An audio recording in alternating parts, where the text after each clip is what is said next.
Marc Bédard souhaite rien de moins que de faire une différence dans le monde. Cet homme d'affaires est convaincu que le domaine des transports est mûr pour de grandes innovations. C'est pourquoi il a cofondé l'entreprise Autobus Lyon. Des véhicules 100% électriques, 100% québécois. On peut dire qu'il bouscule un milieu plutôt conservateur. Monsieur Bédard, on est dans un autobus qui vous appartient, que vous avez créé. Comment vous vous sentez quand vous montez dans un de vos autobus? Bien, ça me fait plaisir, mais ça me fait plaisir de les voir sur la rue.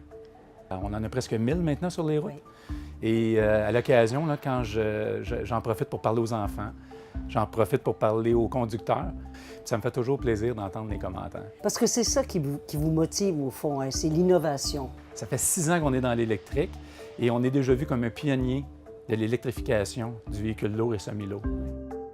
Je vois que dans votre parcours, les enfants, la relève, vous y tenez beaucoup.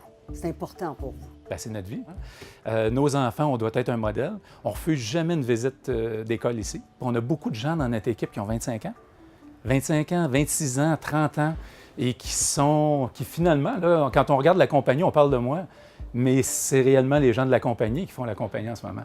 Un bon mélange d'expérience puis différentes compétences, c'est ces gens-là qui font ce que c'est Lyon. Je vous sens très respectueux dans toutes vos démarches. J'ai l'impression que ça fait partie de vos valeurs de base, que c'est la pierre angulaire de votre entreprise et de vous-même.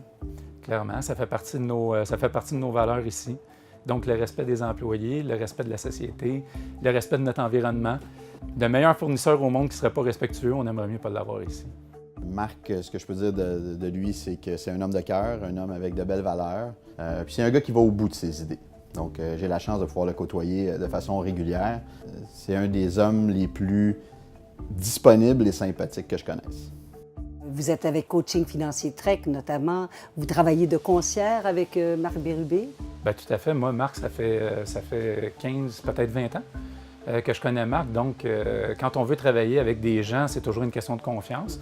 Moi, je pense qu'au niveau financier, c'est exactement la même chose, même peut-être plus encore. Donc, on est très, très fidèles à nos fournisseurs. Ici, on a comme 400 fournisseurs. On a eu besoin des services de Trek quand on a fait des fermetures de financement avec les années. Donc, parfois, ce sont des conseils, des fois, ce sont des services financiers. Je me rappelle une fois aussi où c'était un besoin d'assurance-vie et les choses doivent se faire rapidement, quand même, mais avec beaucoup de rigueur. Puis à ce moment-là, l'équipe de Trek a toujours été là pour nous. Monsieur Bédard, vous avez eu du culot quand même, parce que vous avez foncé dans un milieu qui, on peut le dire, est assez conservateur. Très conservateur, mais en même temps, ça ne prenait pas tant de vision que ça de penser, il y a 9 ans, qu'un jour, le marché allait s'électrifier. Et quoi de mieux qu'une électrification des transports quand on parle de nos enfants? C'est comme un naturel. Quand on a commencé à vendre le véhicule électrique, je me souviens, on avait préparé tout un document de vente. Pourquoi l'autobus scolaire était un bon véhicule pour être électrifié dès le départ? Je pense qu'on s'en est jamais servi. Et tout ça fait en sorte qu'on sort combien d'autobus par jour, par semaine, par année? Bien, en ce moment, on est un véhicule par jour. Et on aimerait ça en sortir 4, 5, 6 par jour avant longtemps. Il faudra agrandir alors. Ça va faire plaisir. Monsieur Bédard, c'était un plaisir. Merci beaucoup. Merci. Merci.